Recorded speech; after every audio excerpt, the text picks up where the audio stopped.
Beredar rekaman suara yang diduga berisi tentang perbincangan antara Dandim, Bupati, Kapolres, dan Kajari Batubara. Rekaman tersebut berisi seruan untuk memenangkan Prabowo Gibran. Dalam rekaman tersebut, mereka juga membahas tentang penggunaan dana desa untuk memenangkan Paslon 02. Capres nomor urut 3 Ganjar Pranowo menanggapi beredarnya rekaman tersebut. Ganjar kecewa dan menilai apa yang dilakukan oleh para pejabat di Batubara, Sumatera Utara tidak fair. Menurut Ganjar, kasus itu perlu untuk diluruskan agar pemilu bisa berjalan dengan jujur dan adil.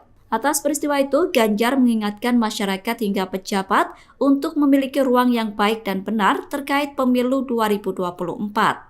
Sementara itu, Kepala Kantor Staf Presiden Muldoko mengatakan rekaman suara tersebut baru sebatas isu. Rekaman suara yang beredar di media sosial itu disebut belum terbukti kebenarannya. Menurut Muldoko, Menteri Dalam Negeri akan tegas menyikapi adanya dugaan kecurangan seperti yang ada dalam rekaman itu. Download Tribun X sekarang, menghadirkan lokal menjadi Indonesia.